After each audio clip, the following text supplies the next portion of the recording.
তার কিরসান বলেছে, ও সামা, তাড়াতাড়ি করে তোমাকে বাইরে ডাক দিয়েছে, তোমার আব্বা, তাড়াতাড়ি হাজির হয়ে যাও। বন্ধুরা আমার, সে তার ছেলে ওসামা যেই লালা ভাত তুলে আগে থেকে চাবাইতে ছিল, মুখের মধ্যে স্বাদ নিতে ছিল, আর যে লালা উঠিয়ে মুখে দিত, সেই লালার সেই মুখে গেল না, থালাতে রেখে দিল। আর তাড়াতাড়ি করে হাতখানা ধুয়ে বাবার সরার দিকে, বাবার ডাকের দিকে উপস্থিত হয়ে গেল। যে উপস্থিত হয়ে গেল, সুবহানাল্লাহ। ইনসাফ দেখুন। ও গ্রাম মুসলমানের যিনারা গার্জেন আছেন, হযরত খলিফাতুল মুসলিমিন হযরত উমারের সেই ইনসাফ দেখুন। হযরত উমার জিজ্ঞাসা করলেন, ওরে আমার বেটা ওসামা, বলো তো এই মেয়েটাকে চিনতে পারছো কিনা? কইছে, হুজুর চিনতে পারি। ওসামা বলো তো এই লোকগালাকে চিনো কিনা? বলছে, হুজুর লোকগালাকে চিনি নাই। ওসামা, এই মেয়েটার সাথে তোমার কোনো কুকর্ম হয়েছে নাকি? বলাৎকার হয়েছে নাকি? জেনা হয়েছে নাকি? ওসামা বললেন, হুজুর হয়ে গেছে, বুঝতে পারি নাই।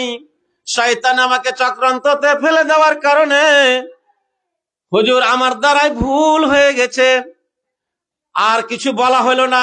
ওসামা তুমি এখানে বসে যাও, ওসামা তুমি এখানে বসে যাও, তোমার ইনসাফটা আমি তোমার আব্বা নিজে হাতেই মানুষের সাক্ষাতে করব।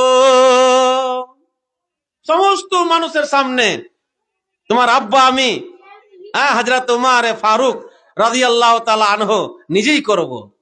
ভাইরা আমার, বন্ধুরা আমার, চিন্তা করেছেন গো, সেই হযরত উমর রাদিয়াল্লাহু তাআলা আনহু সে তার কিরসানকে বলল, ও আমার বাড়ির কিরসান, শুনো রে, আমার ওয়ার্ডের মধ্যে যতগুলা লোক বসবাস করে, তুমি যে ঢোল দিয়ে দাও, খবর জানিয়ে দাও, আজকে খলিফাতুল মুসলিমিন রাদিয়াল্লাহু তাআলা আনহুর বাড়িতে মিটিং আছে, খলিফার ডাক হয়েছে, তোমরা তাড়াতাড়ি করে সেই জায়গায় উপস্থিত হয়ে যাও। আচ্ছা, বারাকাল্লাহ, ঠিক আছে ইনশাআল্লাহ। তো সেই সমস্ত লোক হযরতে উমারের খবর শুনে, খলিফার খবর শুনে, আমাদের মতন এটা লয়, আরে মোড়ল ডেকে সাথে যাবো, এবেলা নি ওবেলা যাবো, আল্লাহু আকবার। আরে মাদ্রাসার ছুটির জালসা আছে, জ্ঞানও নেই, বাড়িতে শুতে শুতে শুনে লেনু, আল্লাহু আকবার। মা খালার আমার, ভেবেছেন অত সহজ লয় শরিয়ত? যেই ভাইরা আমার বাড়িতে বসে বসে শুনতে চান, জানেন, একটা ছোট্ট এক্সাম্পল দিয়ে দিই, মিশাল দিয়ে দিই আপনাদেরকে, আপনারা সেটাকে অনুভব করেন। প্রত্যেক মা খালার আমার মুসলমানের মধ্যে, এরা বাড়ির গৃহিণী, বাড়ির মালিকেরা, এরা বাড়ির উন্নত দেখাইতে চায়, পয়সার দিক দিয়ে, টাকার দিক থেকে, ধন সম্পদের দিক থেকে। পুরুষরা কি করে? সব স্ত্রীরাই করে, আসলেই করে, এটা সবাই বলবে। কিন্তু মা খালারা আপনারা করেন কি? আপনারা এক সময় ছিল 100 টাকাতে একটা মুরগি কিনে পেতাম, 100 টাকা দিয়ে। এমন সময় এসছে, এই মৌলবীরা যে একটা মুরগা খাবো শেষ দিকে, আজকে 8 দিন থেকে একটা মুরগা ঢুঁড়ে পাই না, 500 টাকা দেবো তাও। একদিন এই 2-3 গ্রামে কত ঢুঁড়াঢুঁড়ি করেছি, পাইনি। তো দেখেন, ওই 500 টাকা দামের মুরগা, ওই 400 টাকা দামের মুরগি, ওই 700 টাকা দামের বতক, এইগুলা মা খালারকে বাড়ির এগুলা সে তৈরি করা জিনিস। তো কি করে, যখন তাকে তৈরি করে, মাটির একটা বড়শি বানিয়ে দিয়ে 10টা 15টা 20টা উল্লেখ হিসাবে ডিম কিনে বসিয়ে দেয়, মুরগি বসিয়ে দেয়, আর অত থেকে ছাগালা উঠে, তখন ফায়দা উঠায়। মা খালার আমার, আমার কহার উদ্দেশ্য হইলো, যদি আপনি 10টাই ডিম দেন, 15টাই ডিম দেন, 20টাই ডিম দেন, ওর মধ্যে ডিম ঘোলা হয় কি হয় না? বলবেন মালনা হয়। কোনটা ঘোলা হয় জানেন? যেটা মুরগির পাখার তলে, পাখার বাইরে থাকবে, ওইটা ডিম বাচ্চা হবে না, হবে না। আর যেটা মুরগিতে সবটি মানে ডিমকে যেদিকে ক্যাচ করে নিয়ে পাখার নিচে নিয়ে গরম করে থাকবে, ওইটি বাচ্চা হবেই হবে। তো মা খালার আমার, আপনাদের আদত এটা আমাদের মুসলমান সোসাইটির, আমরা বাড়ি থেকে জালসা শুনবো, শুনেন না। এই জালসার বাহির থেকে যারা শুনবে, ওই মুরগির মিশাল তাদের উপরে থাকবে। আল্লাহ রসুলের হাদিস যে তারা পাখার বাইরে থাকলো তারা ঘোলা হবেই হবে। যতই তারা পণ্ডিত হোক তারাকে ঘোলা হইতেই হবে। কেন? তারা প্রতিষ্ঠান, ইসলামী প্রতিষ্ঠানকে তারা ভালোবাসে না, যার কারণে নরম বিছন ছাড়তে পারে না। যা হোক, কথা এদিকে দিয়ে দিলাম, কথা আগে কিছু আছে। কি? আসলামকে বললো তার খ্রিস্টানকে, তুমি মানুষ জমা করো। মানুষ জমা হয়ে গেল। ছেলে বসেই আছে ওসামা ওখানে, ইনসাফ করছেন বাদশাহ। ভাইরা আমার, কি ইনসাফ জানেন? হযরতে ওসামার আম্মা যে মায়ের পেটে, মায়ের আমার 9 মাস 10 দিন ধরে ছেলে থাকে, মাকে ভারী লাগে নাই, মাকে ভারী লাগে না। যতটুক ভারী সে আব্বাকে লাগে, আব্বাকে লাগে, বাপকে লাগে, অতটুক ভারী মাকে কোন সময় লাগে না। আল্লাহু আকবার। হযরত ওসামা যতক্ষণ পর্যন্ত বসে আছেন, ওসামার আম্মা হযরত খলিফাতুল মুসলিমিনের সেই গৃহিণী স্ত্রী ওখানে বসে আছে, আল্লাহ আল্লাহ করিতেছেন, মাবুদের সঙ্গে সম্পর্ক লাগিয়ে দিয়েছে। আল্লাহ গো, আমার ছেলে বিরাট ভুল করে দিয়েছে, আর বিরাট ভুল করে দেওয়ার কারণে সেই বিচার আমার স্বামীর হাতে পড়ে গেছে। মাবুদ, একটু দয়া করে আমার ছেলের বিচারটা হালকা তুমি করে দাও। আল্লাহ বলছেন, ওরে হযরত উমরের স্ত্রী, তুমি জেনে নাও, জেনে নাও, ওরে আমার সেই করলা সরলা শুনে নাও, আমি হইলাম আমি আল্লাহ রাব্বুল আলামিন। নবীর পরে আমি হযরত উমরকে দরজা দিয়েছিলাম, ইজ্জত দিয়েছিলাম। আমার দিনের নবী ইসলাম দিনকে পাওয়ার পরে বলে গেছেন, ওরে সারা বিশ্বের মুসলমানেরা, তোমরা জেনে নাও, জেনে নাও, আমি দো জাহানের নবী, এই জগতের নবী, আখিরাতের নবী। এই জগতের ভালাই করে আখিরাতে ভালাই করে জান্নাতে টেনে নিয়ে যাব। তবুও আল্লাহ রাব্বুল আলামিন, আল্লাহ রাব্বুল আলামিন আমার থেকে যদি সেই হযরত উমরকে আল্লাহ নবী করতেন, হতে পারে এই দিন ইসলাম আমার চেয়ে নবী হযরত উমরই বেশি উন্নতি করে দেখিয়ে দিতে পারতেন। কত ইনসাফের লোক, সুবহানাল্লাহ। মানুষ সব চারিদিকে দেখার জন্য সেই লালায়িত হয়ে গেছে, সেই উল্কি মারামারি করে। ব্যাপারটা কি? কখন খলিফার ফয়সালা হবে। হযরত উমর দাঁড়িয়ে গেলেন, আর একজন আল্লাহওয়ালাকে, পরহেজগার লোককে ডেকে বলল, কে শুনো শুনো, এই যে আমি যেই কথাটা হযরত উমর বলবো, বাবারে এই কথার উপরে ওয়ালা রাফরাফিন, তোমার কোন সেই মায়া মমতা চলবে না। এই আমার ছেলে ওসামা অন্যায় করেছে, ব্যভিচারিতে, জেনাতে ধরা পড়েছে। একে তোমাকে 80 কোড়া লাগাইতে হবে, 80 কোড়া মারতে হবে। আর 80 কোড়া মারতে মারতে তুমি যদি দয়া করে দাও, তুমি তার প্রতি মায়া করে দাও, তোমার কোড়া মারতে যে রহম করে দাও, ও মারনেওয়ালা, তুমি জানো এই ছেলের জেনাকারী থেকে তোমার গুনাহ আল্লাহ বেশি লিখে দিবে। এখন বলেন তো, সে কি পাওয়ার কম রাখবে, কম করবে? ওর ভোল্টেজ আরো চড়ে যাবে। না খলিফার পাওয়ার পেয়েছি আমি, না তো ঢিল যদি দিয়ে ময়া করি আল্লাহ ছাড়বে না। এখনকার মানুষ জানেন, যদি কোনো মানুষ বিচার করতে এসে ওরাকে সেই আটকসলি অর্থাৎ পরামর্শতে বাইরে পাঠিয়ে দেয়, তো খালি টানাটানি করে বিচারটাকে ছেড়ে দেয়। আল্লাহু আকবার। সাবধান মুসলমান, সেই মারনেওয়ালা তৈয়ার হয়ে গেল। হযরত উমর দাঁড়িয়ে আছেন, হযরত উমরের স্ত্রী উম্মাহাতুল মুমিনিন দাঁড়িয়ে আছেন সেখানে। সে তার ছেলেকে দাঁড় করে দিল, ওসামাকে। সারা তার ওয়ার্ডের মানুষ দেখতে আছে, ভেল ভেল নজরে সব দেখতে আছে। যখন সে কোড়া স্টার্ট হয়ে গেল, মারতে মারতে বর্ষে চলে যায়।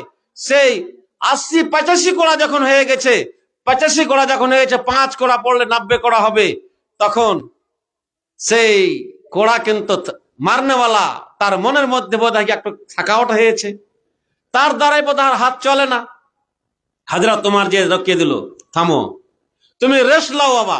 আবার সেই কিছুটা সময় দেওয়ার পরে আবার কোড়া স্টার্ট হয়ে গেল। এই করতে করতে যখন 95 কোড়া হয়ে গেছে, তখন একটু উংলি উঠিয়ে একটু রেস্ট দিল, মারনেওয়ালাকে থামো বাবা। হযরতে খলিফাতুল মুসলিমিন রাদিয়াল্লাহু তাআলা আনহু হযরত উমর সে তার ছেলের কাছে যে কানের কাছে বলছে, বেটারে ও ওসামা, তুমি শুনে নাও বাবুরে, 100 কোড়া জমতে আর 5 কোড়া বাকি আছে। তুমি জেনে নাও এই 5 কোড়ার পরে তুমি দুনিয়াতে আর থাকতে পাবে না, তোমার সেই নিঃশ্বাসখানা বাড়িয়ে যাবে। যখনই তুমি মরে যাবা তখনই তুমি জান্নাতে ডাইরেক্ট চলে যাবা। আর জান্নাতের গেটে দেখবা আল্লাহর নবী কুরসি লাগিয়া বসে থাকবেন, আমার সালামটা নবীকে যে জানিয়ে দিও। সুবহানাল্লাহ। ইনসাফ। মুসলমান, আজকে আমরা কোথায় আছি? ঠিক আবার অর্ডার হয়ে গেল, কোড়া বর্ষিতে লাগলো, 100 কোড়া পুরা হয়ে গেল, একখানা কোড়া বেঁচে থাকে। ওয়াফি রাওয়ায়াতিন কেউ বলছে না 2 কোড়া বাকি ছিল। মা কিন্তু বরদাস্ত করতে পারলো না, তাড়াতাড়ি করে মা দৌড়িয়ে এসে ছেলের উপরে পড়ে গেছে। স্বামীকে বলছেন, সেই খলিফাকে বলছেন, ও গো আমার স্বামী, ও সেই ওসামার আব্বা, একটু দয়া করুন, এই যে 3 কোড়া কিংবা 2 কোড়া বাকি আছে, আমার ছেলে লড়াচড়া করছে, আর সেই বাকি কোড়া 100 কোড়া পুরা হইতে মরে যাবে, ছেড়ে দেন গো, আমি কোন রকম করে ছেলেকে আমরা বাঁচাবো। আর এই 3 কোড়া 2 কোড়ার বদলে যত দান খায়রিয়াত করতে হয় স্বামী জান করে এই গুনাহটা মাফ করিয়ে নিব, দয়া করে আর মারার পাওয়ার দিয়েন না, আর মারার অর্ডার করিয়েন না। বন্ধুরা আমার, ও গো মুসলমান সমাজ, হযরত উমর খলিফাতুল মুসলিমিন তার প্রিয় গিন্নির প্রিয় ভালোবাসা স্ত্রীর হাতখানা ধরে ছেলের ওপর থেকে উঠিয়ে দূরে করে দিল, আবার অর্ডার করে দিল, 100 কোড়া পুরা হয়ে গেল, ছেলে দুনিয়া থেকে বিদায় হয়ে গেল। পড়ুন ইন্না লিল্লাহি ওয়া ইন্না ইলাইহি রাজিউন। সে আল্লাহর নিকটবর্তী হয়ে গেল। বলার উদ্দেশ্য হলো, আজকে যদি আপনার গ্রাম, আপনার মহল্লা, আপনার বাড়ি শাসন থাকে রে মায়েরা, খালারা, বাপজিরা আমার, আপনার এই মাদ্রাসার বাদাউলাতে, মাদ্রাসার উন্নতিতে, মাদ্রাসার ভালোবাসাতে, আল্লাহর নবীর হসপিটালে যদি আপনাদের মনোযোগ থাকে, অবশ্যই আল্লাহ আপনাদেরকে বাঁচিয়ে নিতে পারেন। এই যদি মাদ্রাসার সঙ্গে দ্রষ্ট পান দেখান, সেই মাদ্রাসার সঙ্গে যদি বখিলি করেন, অবশ্যই জানবেন আল্লাহ আপনাদের কাছে সমস্ত ইমানকে নুটিয়ে দিবে, কিছুই কমি নেই আল্লাহর কাছে। হ্যাঁ, যেহেতু আপনারা এখন পর্যন্ত ভেবে উঠতে পারছেন কিনা, কিন্তু আমার দিলের মধ্যে একটা গৌরব আছে যে এখন তো যা হওয়ার হলো, মাদ্রাসার শেষ ছুটি আছে। এই আপনার গত কয়েকদিন হলো ওই গ্রামে জালসা করলাম, আপনাদের ওই পাড়াতে, মাশাআল্লাহ 15,000 টাকা উঠলো। হ্যাঁ, কয়েক ঘন্টা এই কোরআন হাদিসের কথাতে। এখানে 30,000 টাকা রেট আমি রেখেছি, কারণ কেন বলবেন যে 30,000 মালানা, ওখানে যে ধনী সব লোক, ধনী আর গরিবকে হলয় আল্লাহ বলছেন, প্রত্যেক মানুষের দিলের আমি সেই ওজনখানা দেখি, ওর তাকওয়া দেখি। যেমন আরবের দেশে যখন কুরবানির টাইম আসতো, মা খালার আমার, তখন কি হতো জানেন? যখন কুরবানির টাইম আসতো, খানা কাবা, যেই খানা কাবাতে আমাদের এই গ্রামের হাজি সাহেবেরা গেছেন, সারা বিশ্বের হাজিরা যায় খানা কাবার তপ করতে, মানে কি সেখানে যে ঘুরে চক্কর লাগায়, জীবনের সব গুনাহ সেখানে মাফ করে আসে। আল্লাহু আকবার। তো ওই খানা কাবাতে যখন আল্লাহর নবী আইলেন, জাহিলিয়াতের জমানা, কুরবানি যখন করার নবী অর্ডার দিলেন যে কুরবানি করো, নেকি আছে এতে, তো সেই জাহিলেরা, ঝাপাটেরা, স্বর্গের মধ্যে সম্পূর্ণ ইমান ছিল না। নারে তাকবীর। ভুলিনি আল্লাহ তোমার বান্দা বান্দি, গভীর রাতে জেগে তারা তোমার নামের চাবি কাঠি কষে। কে এমন বান্দা ছিল না জানি বান্দি তোমার, 50 টাকা দিয়ে আল্লাহ তোমার দয়ার সাগর মাফ করে দিবে মাবুদ তার জীবনের খাতা, আগামীর জন্য মাবুদ রাখিবে না ব্যথা। রব্বানা আতিনা ফিদ দুনিয়া হাসানা ওয়া ফিল আখিরাতি হাসানা ওয়া কিনা আযাবান্নার। হে আল্লাহ, কোন এমন তোমার দানকারী বান্দা ছিল রে মাহমুদ বেনামি? আল্লাহ তোমার নবী বলেছেন, বেনামির দানকে আমি এমন করে কবুল করে নি, যেমন নাম প্রকাশ্য করলো না, আমি আল্লাহ আমিও প্রকাশ্য হইতে চাই না। যেহেতু মাহমুদ রে, এইরকম বেনামিকে আল্লাহ এক এক করে, আর বেশিলাই বিজোড়া হিসাবে 5 থেকে 7টা কলম আল্লাহ তুমি কাউরি হাত দিয়ে তোমার মাদ্রাসাকে জয় করার জন্য, তোমার মাদ্রাসার ইজ্জত সম্মানকে জগার জন্য দিনে দিয়ে পাঠিয়ে দেন। আর এই গভীর রাত্রে দুয়া আল্লাহ তুমি তার হকে, তাদের জন্য, তার আপদ বিপদের জন্য, তার রুজি রোজগারের জন্য, তার ভালাইয়ের জন্য এ আল্লাহ দানকে তুমি সাপোর্টার করে নাও, আমিন আল্লাহুম্মা আমিন। তো ভাইরা আমার, মাখালার আমার, আমি বলতেছিলাম কি সুন্দর কথা, আহা, যে আল্লাহ রব্বুল আলামিন জাহিল ঝাপাট মাক্কার মতন জায়গাতে চতুর্দিকে ঘিরেছিল। খানা কাবা যেটা তওয়াফ করার জায়গা, সেটাও আর ওই ঘরের মধ্যে 360টা মূর্তি বোঝিয়েছিল। জানেন, ওই সমস্ত মূর্তিকে হটার জন্য কিছু পাওয়ারের দরকার আছে, কিছু মানুষের কাছে পাওয়ারের দরকার আছে, হ্যাঁ, কিছু অর্থর দরকার, শক্তির দরকার, হ্যাঁ, গোলা বারুদের দরকার, বিভিন্ন রকম দরকার। কোনো কিছু দরকার ছিল না, আল্লাহ বলছেন নবীকে পাঠিয়ে দিলেন। আর আল্লাহর নবী এখানে ছড়ি হাতে করে নিয়ে যে খানা কাবাতে ঢুকে দেখাল ছিল 360টা মূর্তিকে। কি বলেছিলেন মন্ত্র জানেন? আল্লাহর কোরআন পড়ে শুনিয়েছিল, আল্লাহর মন্ত্র পড়িয়েছিল, কি জানেন? জাল হক ওয়াজাকাল বাতিল ইন্নাল বাতিলা কানা জালুমান জাহুলা। এই হট, আল্লাহ পাক আমাকে নবী পাঠিয়ে দিয়েছেন। মক্কার জমিনে আমি এসেছি, মক্কা গুনাহতে লিপ্ত আছে। মক্কার লোকেরা আল্লাহকে জিনিস জানে না, মক্কার লোকেরা হারাম কি, হারামের চর্চা করে, হারামের বিজনেস করে, হালাল বলতে জানে না। ওরে মক্কাবাসীরা, জেনে নাও, আজকের পর থেকে তোমাদের কোনো চাক্কা চলবে না। সব মূর্তি গেলা নিজে নিজে পড়ে গেল, হ্যাঁ, আছাড় খেয়ে খেয়ে পড়ে গেল। হযরত তোমার শুনতে পেলেন, নবী পাওয়ার দিলেন, সে সবকে হটিয়া ফেলে দিয়ে পানি দিয়ে ধুয়ে আজান, হযরত বেলালকে অর্ডার দিলেন, হযরত বেলাল আজান শুরু করে দিলেন। সেদিন থেকে খানা কাবা ইজাদ হয়ে গেল। ভাইরা আমার, মায়েরা আমার, সেই খানা কাবা কি ইজাদ করার জন্য, খানা কাবাতে ঢুকে কিছু পড়ার জন্য।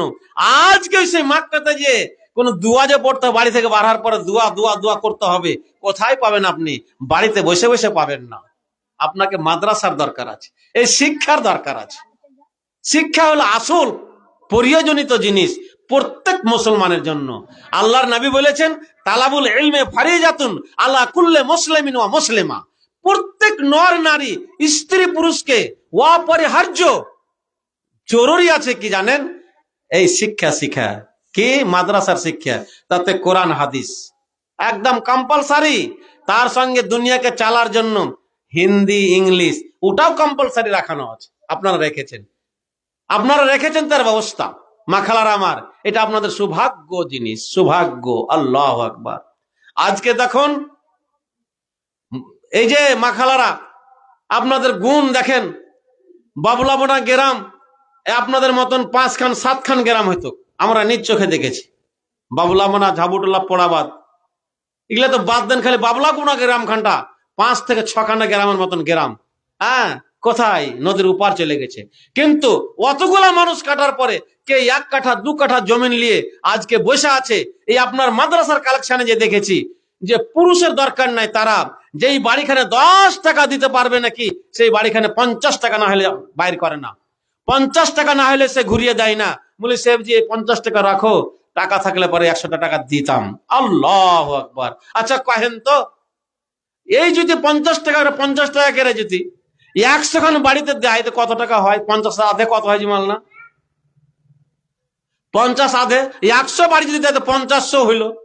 আল্লাহু আকবার। কত টাকা সে হইল ওখানে। আজকে আমার এটা দাওয়া থাকবে, ওয়াদা থাকবে, মা খালার আপনারা ভালো করে শুনে রাখুন যে আপনাদের প্রত্যেক বাড়িতে যদি 100 টাকা আপনারা দিয়ে দেন তো আমরাও খুশি হয়ে যাব। আর এই মাদ্রাসার ছুটি কালীনের লাস্টের দোয়া ইনশাআল্লাহ আল্লাহর কাছে করব, এই দোয়া আপনাদের পান্তে ডুববে না, আগুনে পুড়বে না। আপনারা দান করে দিয়ে ছুটি হয়ে বাড়ি চলে যাব, আপনারা সেই কাজ আল্লাহর কাছে চেয়ে নিয়েন। দুঃখে পড়ে যাবেন, মুসিবতে পড়ে যাবেন, তকলিফে পড়ে যাবেন, এটা ইরাদা করবেন আল্লাহ কিছু করতে পারিনি কিন্তু মাওলানারা বলেছিলেন তাই 100 টাকা 50 টাকার দান করেছি মাবুদ। আর বিপদে পড়ে গেছি আল্লাহ, ওই দানের বিনিময়ে আল্লাহ তোমাকে উদ্ধার করো। যদি আপনারা